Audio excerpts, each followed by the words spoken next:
Dear students, आज ecology और phytogeography जो पेपर सेकंड है आपका, उसमें हम पर्यावरण और पर्यावरणीय कारकों के बारे में अध्ययन करेंगे। ये आपके बीएससी थर्ड ईयर बॉटनी में पेपर सेकंड है, इकोलॉजी एंड फाइटोजियोग्राफी। इसमें हम आज अध्ययन करेंगे पर्यावरण और पर्यावरणीय कारक।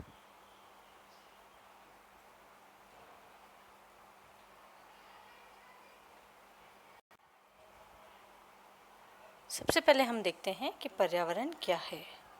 पर्यावरण संयुक्त रूप से भौतिक, फिजिकल एवं जैविक बायोटिक कारकों का एक सम्मिश्र प्रारूप है जो जीवों को घेरे रहता है।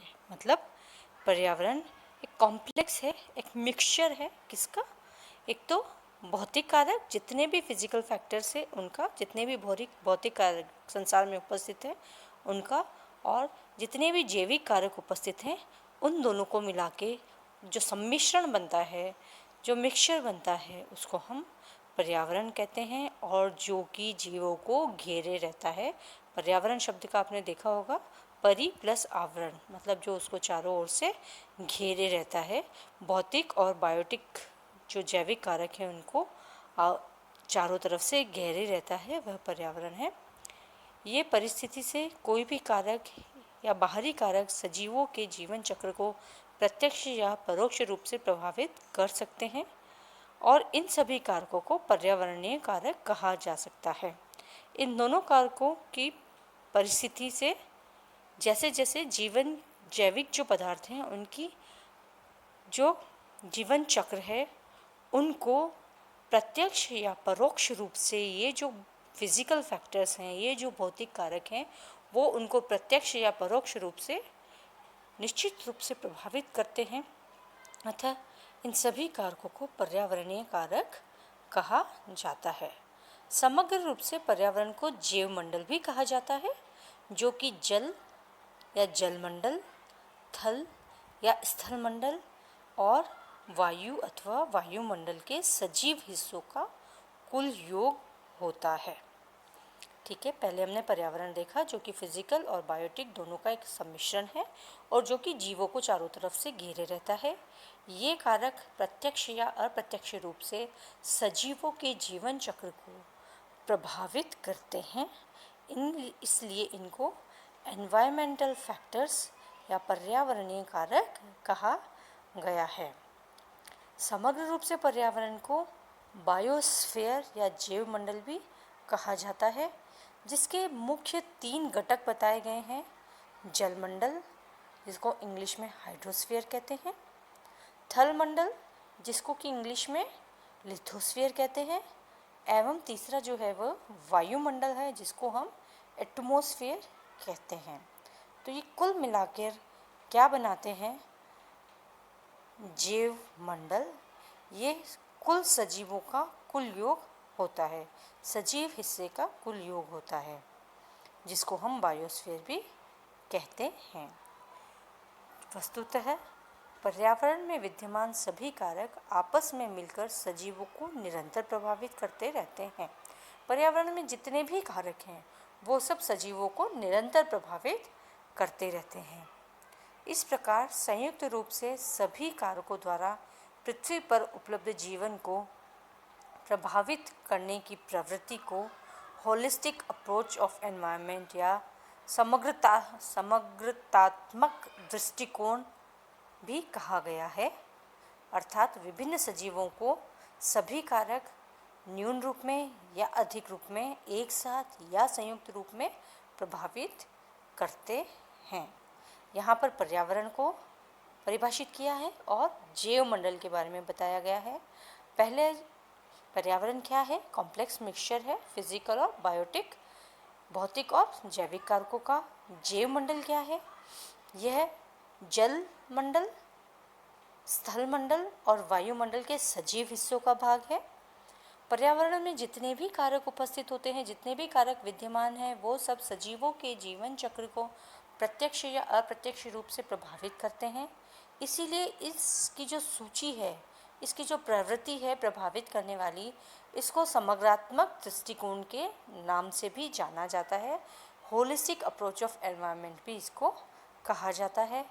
इसका तात्पर्य है कि सभी कारक किसी न किसी रूप में या तो एक साथ या अलग अलग सजीवों के जीवन चक्र को प्रभावित करते हैं, उनके जीवन चक्र को प्रभावित करने के लिए उत्तरदायी हैं। अब हम देखते हैं कि पर्यावरण के मुख्य घटक क्या हैं। जैसे हम जानते हैं कि पर्यावरण अनेक कारकों और घटकों का सम्मिश्रण होता है। यहाँ कारक का तात्पर्य है कि कोई भी परिस्थिति, चाहे बाहरी बल हो या बाहरी ऑब्जेक्ट हो, जो किसी भी सजीव के आसपास उपस्थित हो और उसके जीवन को किसी न किसी रूप में प्रभावित करता हो। हेनरी जे ऑस्टिन के अनुसार पर्यावरण को परिवर्तनशील कारकों का सम्मिश्रण कहा गया है, जिसमें मुख्य रूप से जो कारक आते हैं, पदार्थ जैसे जल व मिट्टी, और परिस्थितियाँ जैसे प्रकाश एवं तापक्रम, बल जैसे हवा व गुरुत्व, जीव जैसे प्राणी व पेड़ पौधे, और ई समय इत्यादि निहित है।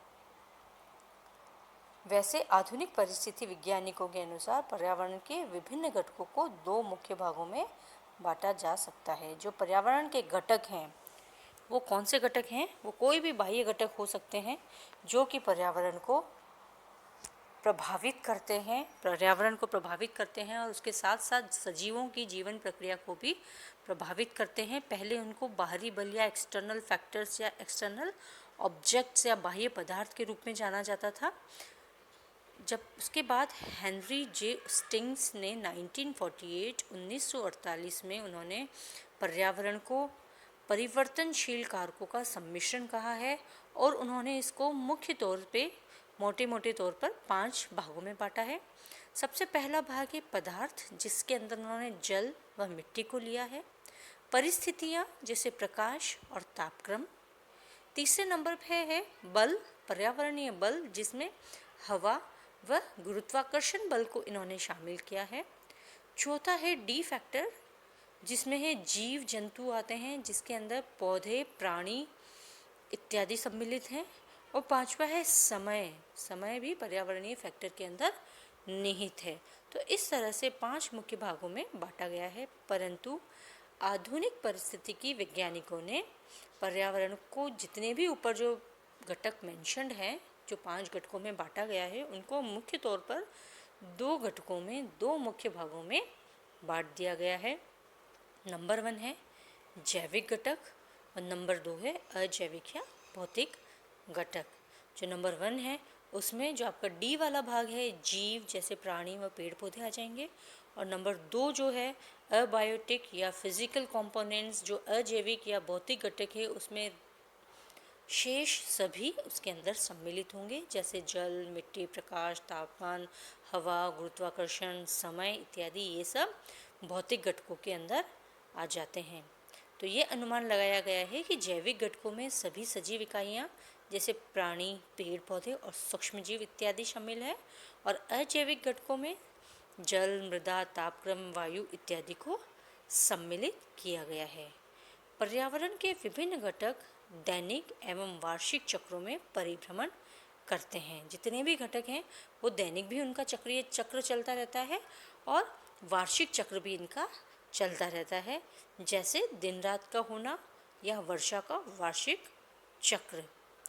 कुछ जो अजीब घटक हैं वह अचक्रीय होते हैं या एक दिशा परिवर्तन भी होते हैं, जैसे मृदा का अपरदन इत्यादि। तो पर्यावरण के घटक हैं मुख्यतः 2 तरह से होते हैं, एक अबायोटिक और एक बायोटिक। अबायोटिक वो जो भौतिक घटक हैं, और बायोटिक वो जो जैविक घटक है। जितने भी जीव जंतु, सूक्ष्म जीव, पेड़ पौधे, वो जैविक घटक है।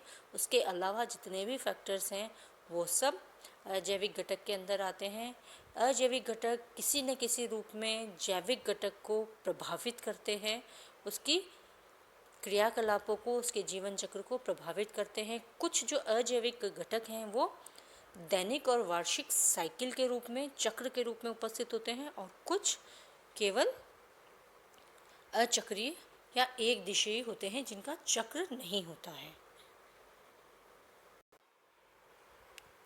इसी में आगे अगर हम देखें तो एक साइंटिस्ट थे डॉबन मेयर, उन्होंने 1959 में अपनी पुस्तक प्लांट्स एंड एनवायरनमेंट में पर्यावरणीय अध्ययन को 7 भागों में बांटा है। तो अलग अलग वैज्ञानिकों ने अलग अलग तरह से इसकी रूपरेखा तैयार की है कि पर्यावरणीय कारकों को हम कितने भागों में विभाजित कर सकते हैं। तो इनके द्वारा दिए गए जो 7 प्रकार के कारक हैं वो है प्रकाश, मृदा, तापक्रम, वायुमंडल, जल, अग्नि एवं जैविक कारक इत्यादि। ठीक है, तो जो शुरू के जो प्रकाश, मृदा, तापक्रम, वायुमंडल, जल, अग्नि इत्यादि जो है ये अजैविक कारक है और इसके अलावा एक जैविक कारक है। तो उपरोक्त विवरण के आधार पर अध्ययन की सुविधा हेतु सभी पर्यावरणीय कारकों को 4 श्रेणियों में बांटा गया है। अध्ययन के हिसाब से आपके अध्ययन में आसानी हो इसीलिए इनको मुख्यतः 4 भागों में बांटा गया है। नंबर 1 है जलवायु कारक। इस श्रेणी में वायु, प्रकाश, तापक्रम, वर्षा, वायुमंडलीय आर्द्रता, वायु गति तथा वायुमंडलीय गैस इत्यादि के बारे में अध्ययन किया जाता है। वह कारक जो कि वायुमंडल से प्रभावित होते हैं, वायुमंडल में उपस्थित होते हैं, उनको वायुमंडलीय कारक कहा गया है। और इसके अंदर वायु, प्रकाश, तापक्रम, वर्षा, वायुमंडलीय आर्द्रता, वायु गति और वायुमंडलीय गैस इत्यादि इसके अंतर्गत आते हैं। दूसरा फैक्टर है भौगोलिक या भू आकृतिक आकार, जो कि भौगोलिक कारक के आधार पर वायुमंडल को या जीवों की जीवन चक्र को प्रभावित करते हैं। इसके अंतर्गत अक्षांश, ऊंचाई, ढलान, पर्वत श्रृंखलाएं, भूमि का उभार इत्यादि के प्रभावों का अध्ययन किया जाता है। ठीक है, जो भू आकृतिक कारक है उसके अंदर क्या आएगा, अक्षांश, ऊंचाई, उस भूमि की ऊंचाई, भूमि का ढलान, पर्वत श्रृंखलाएं, भूमि का उभार इत्यादि का जैविक कारकों पर क्या प्रभाव पड़ता है इसका अध्ययन किया जाता है। तीसरा है मृदा कारक। ये मुख्यतः मिट्टी या उस माध्यम से संबंधित है जहाँ पर पेड़ पौधे उगते हैं। यहाँ मृदा की संरचना, उसके निर्माण संबंधी विभिन्न प्रक्रिया और इसकी विशेषताओं का अध्ययन किया जाता है। मृदा की निर्माण प्रक्रिया, मृदा में जल, मृदा में जीव, मृदा के भौतिक एवं रासायनिक गुण इत्यादि का इसमें अध्ययन किया जाता है। तो इसके अंतर्गत हम वो पढ़ते हैं, मृदा पढ़ते हैं। इसके अंदर मिट्टी के उस माध्यम को हम इसमें पढ़ते हैं जिस माध्यम में पेड़ पौधे उगते हैं, ग्रो करते हैं। तो इसके अंतर्गत मृदा की संरचना और उसकी निर्माण संबंधी सारी प्रक्रियाओं को पढ़ा जाता है।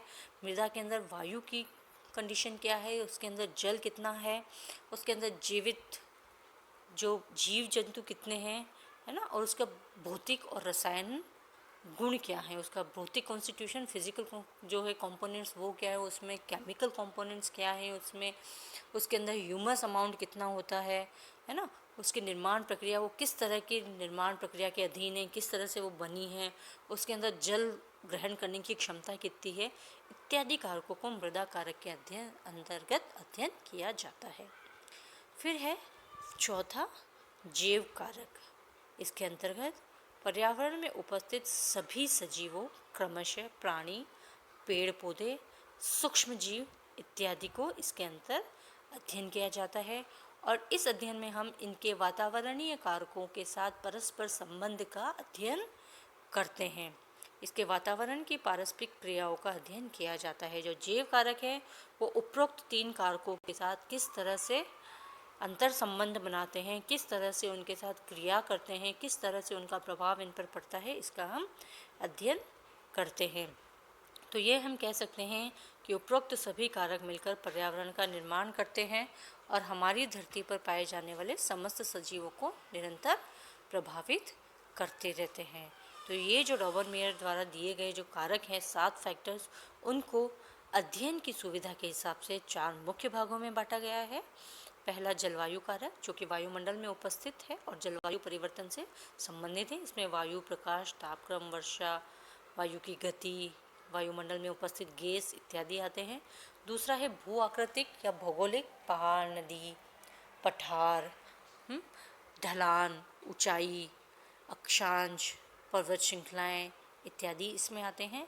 फिर मृदा कारक, मृदा किस तरह की बनी हुई है, किस तरह की मृदा में पौधे अच्छे से लग सकते हैं, उसका वाटर होल्डिंग कैपेसिटी कितनी है, कितना पानी का संग्रहण कर सकती है वो मृदा, उसके अंदर जीव जंतु कितने हैं, उसके अंदर ह्यूमस अमाउंट कितना है, उसकी जो मृदा है उसके निर्माण किस तरह की चट्टानों से हुआ है, मृदा के भौतिक और रासायनिक कंपोनेंट्स, उसके भाग कौन से हैं, यह हम इसमें अध्ययन करते हैं। और चौथा है जैव कारक, जिसके अंदर पेड़, पौधे, सूक्ष्म जीव और प्राणी आते हैं, जिनके ऊपर पर्यावरणीय कारकों का क्या प्रभाव पड़ता है, उनके साथ वो किस तरह से परस्पर प्रक्रियाएं करते हैं, इसका हम इसमें अध्ययन करते हैं। तो इस तरह से इसके अंदर हमने इसको पर्यावरणीय कारकों को 4 मुख्य भागों में डिवाइड कर दिया है। यहाँ हम एक चित्र के माध्यम से इसको समझेंगे। सबसे पहले हम सन पर आते हैं। सन मतलब सूर्य। सूर्य हमको लाइट और टेम्परेचर, प्रकाश और तापक्रम प्रदान करता है। उसके बाद हम आते हैं वायुमंडलीय कारक पे, जिसके अंदर क्लाउड्स हैं, बादल हैं, बादल से वर्षा होती है, प्रेसिपिटेशन होता है, हवाएं चलती है, वायुमंडल में गैस उपस्थित होती है जैसे कार्बन डाइऑक्साइड और वाटर वेपर। सबसे नीचे अगर हम आते हैं तो यहाँ पर मृदा, एडेफिक फैक्टर्स, मृदा कारक है, जिसके अंदर की सॉइल उपस्थित है, सॉइल में कितना पानी उपस्थित है, सॉइल की भौतिक अवस्था क्या है, सॉइल के अंदर कितने खनिज लवण प्राप्त हैं, सॉइल के अंदर वायु कितनी है, ये सब अध्ययन हम करते हैं। और अब हम देखते हैं कि इस पेड़ के ऊपर बायोटिक फैक्टर्स का क्या फ़र्क पड़ता है, इसके ऊपर बर्ड्स कितनी आती है, इंसेक्ट्स कितने बैठते हैं, मानवीय प्रक्रियाओं के द्वारा इसको कितना नफ़ा नुकसान होता है, उसके बाद ग्रेजिंग एनिमल्स, जो एनिमल्स चरते हैं, पशु चराई में इसका कितना नुकसान होता है या क्या होता है, रोडेंट्स भी इसके ऊपर निर्भर करते हैं, प्लांट के पैथोजन जो पादप के रोग करते हैं वो भी इसके ऊपर हैं, और एपीफाइट्स, वो एपीफाइट्स जो पेड़ के ऊपर बेल के रूप में उपस्थित होती है, ऐसे पादप को एपीफाइट्स कहते हैं। तो एक पादप के ऊपर, एक पौधे के ऊपर पर्यावरण के विभिन्न कारकों का क्या प्रभाव पड़ता है, ये हमको इस चित्र के द्वारा दर्शाया गया है। Thank you dear students. उम्मीद करते हैं कि आपको ये बेसिक चीज़ें, क्लाइमेटिक फैक्टर या पर्यावरणीय कारक आपको समझ में आया होगा। धन्यवाद।